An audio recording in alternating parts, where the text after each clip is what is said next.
Aha, ni kijiti. Habari za mchana ndugu zangu waandishi wa habari. Habari za mchana ndugu wa Tanzania. Natumai tuko salama. Siku ya leo ya Jumatatu tumeitana hapa japo umekuwa ni mwito wa haraka haraka, lakini tunayo matangazo yetu ambayo tumekusudia kuwatangazia ili kuepusha maswali ya mwandishi mmoja mmoja na kuepusha maswali ya wanasimba kuelekea katika matukio yetu makubwa mawili ambayo yako mbele yetu. Tangazo la kwanza ama taarifa ya kwanza ambayo tungependa kushare nanyi ndugu zetu waandishi wa habari, taarifa wafikie wanasimba, ni kuhusiana na mwendelezo wa ligi kuu ya NBC, ambapo tuko hapa kutangaza ya kwamba mechi zetu za ligi kuu ya NBC tutatumia uwanja wa Meja Jenerali Isamuhyo, ndio utakuwa uwanja wetu wa nyumbani. Taarifa ya awali ilikuwa tutumie uwanja wa Uhuru Dar es Salaam, lakini rasmi hivi sasa niko hapa kuwatangazia wanasimba ya kwamba mechi zetu zote za ligi kuu kuanzia sasa tutatumia uwanja wa Meja Jenerali Isamuhyo, uwanja ambao tuliotumia vema msimu uliopita na ni uwanja ambao umekuwa chachu ya mafanikio kwa upande wetu wa Simba Sports Club. Ni ngome yetu ya mafanikio ama ngome yetu ya ushindi, na kwa mantiki hiyo basi tukasema msimu huu turejee tena katika uwanja wa Meja Jenerali Isamuhyo tukiutumia kama uwanja wetu wa nyumbani. Tuchukue nafasi hii kwa shukuru yetu na tunamuomba Mwenyezi Mungu atujalie tuweze kuyatimiza malengo haya ya kufika hatua ya nusu finali. Na kila tukitazama timu yetu, kila tukiwaangalia wachezaji wetu, unaiona Simba hiyo ambayo inakwenda kutimiza haya malengo na kukata kiu ya mashabiki kwa kufika hatua ya nusu finali. Kikosi kinaondoka tarehe 4 ya mwezi wa 9 kama ambavyo nimesema, ambapo kwa sasa ununuaji wa tiketi unanunuliwa ama tiketi zinanunuliwa kupitia mitandao ya simu ya mkononi.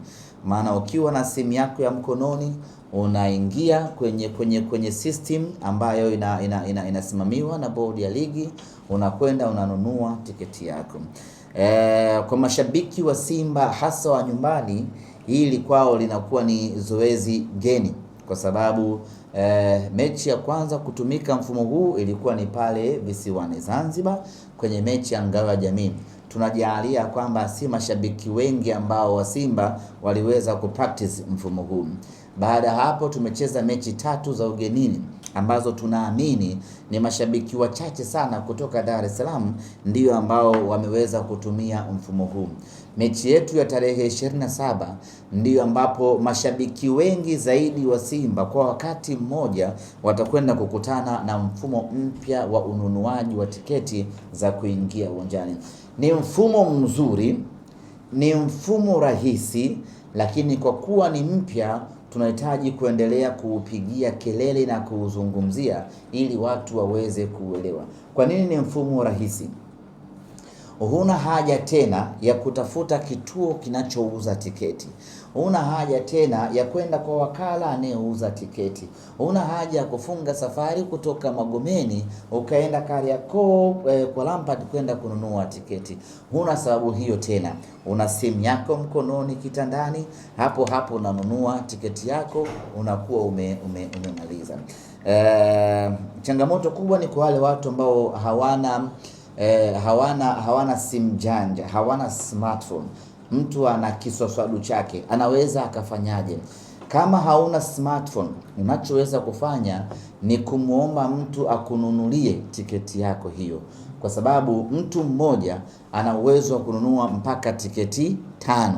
Kwa hiyo kama huna simu kubwa, huna simu janja, huna smartphone, mtafute mtu unemwamini, mpe kiingilio chako, akununulie tiketi yako, baada ya hapo uweze kuingia uwanjani. Na kama mtu akikununulia, maana yake kwa kuwa wewe huna simu kubwa, kuingia kwako uwanjani ni lazima uambatane naye. Ukifika pale getini, ana scan ile tiketi yake iko valid, unaruhusiwa, unaingia uwanjani. Niwaombe mashabiki wa Simba tusitumie muda mwingi kulalamikia mfumo huu. Kwanza ni teknolojia na dunia inahama kwa kasi kwenda kwenye teknolojia. Siku hizi watu hatupangi tena foleni ya kwenda kulipia luku. Siku hizi unanunua tu kwenye mtandao wa simu, maisha yanakuwa ni gwede. Siku hizi hatupangi tena foleni kwenda kwa wakala, sijui kulipia kingamuzi, si kufanyaje, unalipia mwenyewe kwenye simu yako ya mkononi. Kwa dunia imeshahama huko kwenye mafoleni na mavitu kama hivyo. Unaweza ukakidhi haja zako mwenyewe kwa kutumia simu yako ya mkononi. Kwa hiyo badala ya kushambulia na kulalamika, ni vema tukatumia muda huu namna gani ya kujifunza kutumia mfumo huu ili iweze kuwa rahisi kwetu. Kuelekea katika mechi yetu dhidi ya Goswakaya Coastal Union tarehe 27 ya mwezi wa 8, viingilio katika mchezo wetu huo itakuwa ni shilingi 5,000 mzunguko na shilingi 10,000 kwa VIPA.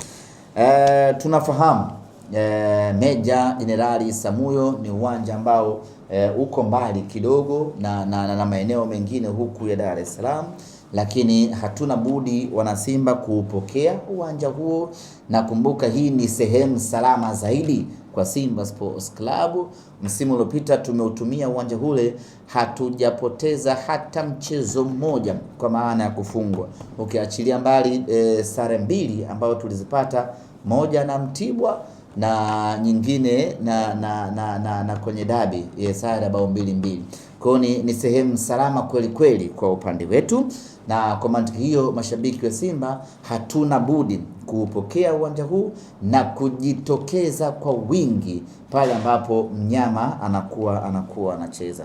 Kwa hayo ndiyo ambayo yanahusiana na ligi kuu ya NBC.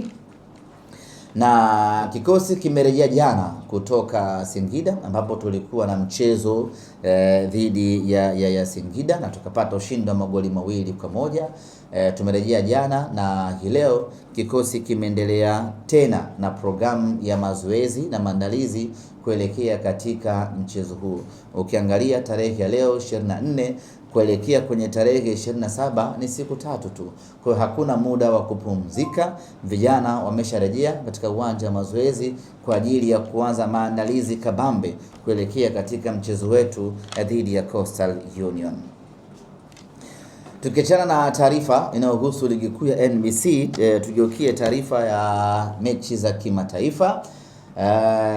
Sote tunafahamu ya kwamba mwezi wa 9 mwaka huu tunaanza rasmi ratiba ya michuano ya kimataifa, na Simba Sports Club tunaianza raundi ya awali kwa kucheza na timu ya Mighty Wonders ya pale Malawi, na mechi yetu Simba na Mighty Wonders ya raundi ya kwanza itakuwa ni tarehe 6 ya mwezi wa 9 mwaka 2026, na mechi yetu ya marudiano sisi na wao itakuwa ni tarehe 13 ya mwezi wa 9 mwaka 2026, mechi ambayo itapigwa Dar es Salaam. Uwanja tutakuja kuwatangazia hapo baadaye.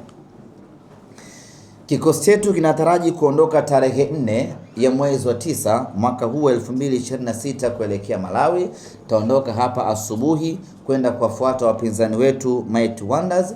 Tapumzika, tafanya mazoezi jioni ya tarehe 4, tafanya mazoezi tarehe 5 na tarehe 6 tutaamkia uwanjani kwenda kupigania mnyama kufuzu kwenda hatua ya kwanza na hatimaye ligi ya mabingwa na hatimaye hatua ya makundi ya ligi ya mabingwa Afrika.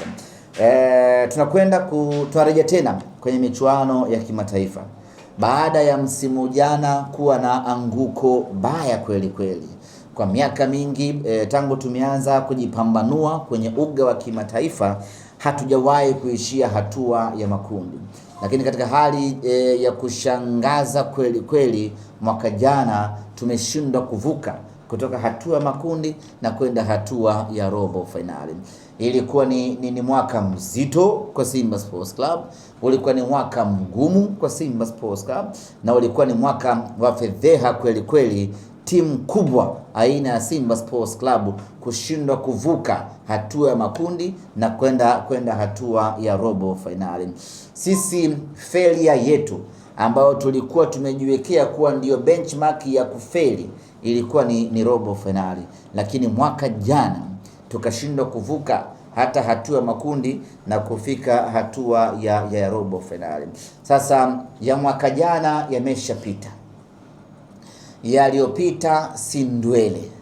Tumekaa chini tukafanya analysis ya kiutawala na ya kiufundi, tukaangalia tumekosea wapi, tukapata majibu na tukafanya usajili mkubwa ili uweze kuja kutusaidia kwenye michuano ya kimataifa.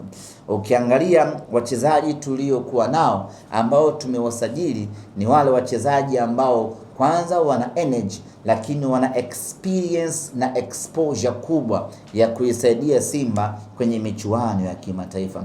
Imani yetu ya kwamba mwaka huu kwa mapenzi yake Mwenyezi Mungu tutavuka hatua ya makundi, tutakwenda mpaka robo finali. Lakini bado robo finali sio hatua ya kujivunia kwa Simba Sports Club.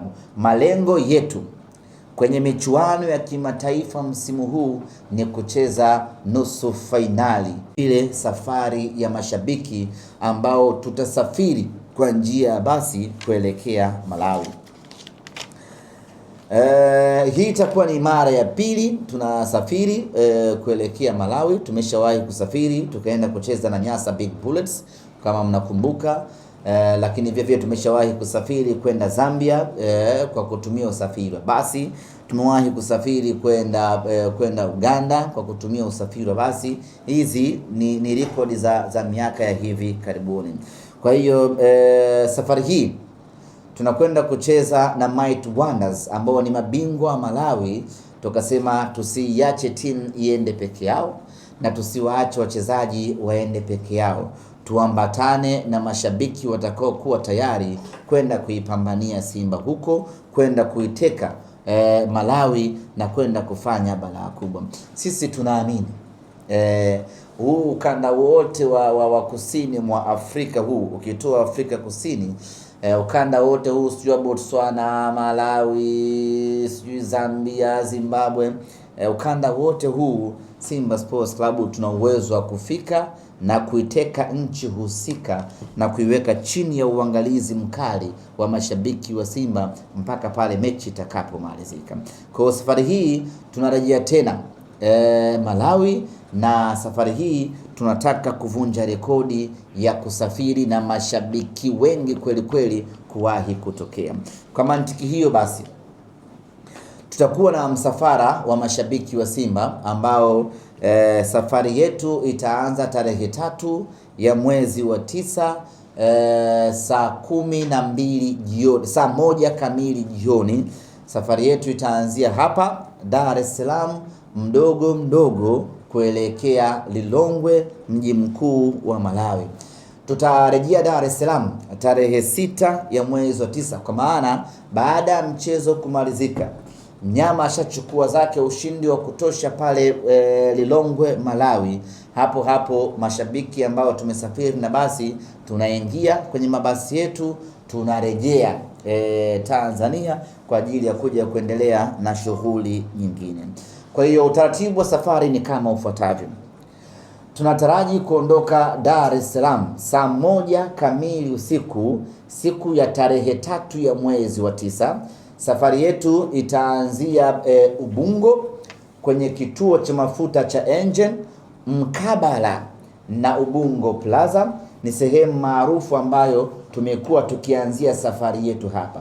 Kwa wale ambao wamesafiri kwenda Ngorongoro wanakumbuka sehemu ambayo tulianzia safari yetu.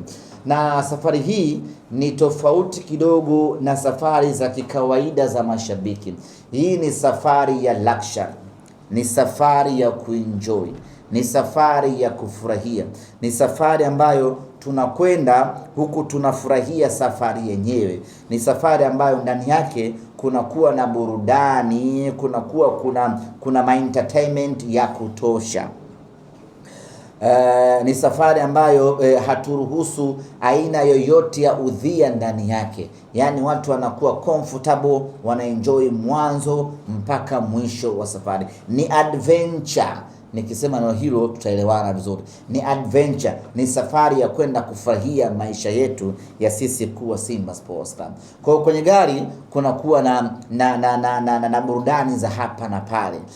Wakati tunakwenda Malawi, kuna mtu mmoja kwenye gari nilokuwa nimepanda, yeye aligeuka kawa DJ. Alikuwa na DJ booth yake, akafungua akaweka hapo, akawa anagonga ngoma mwanzo wa safari mpaka mwisho wa safari. Kwa hiyo na safari hii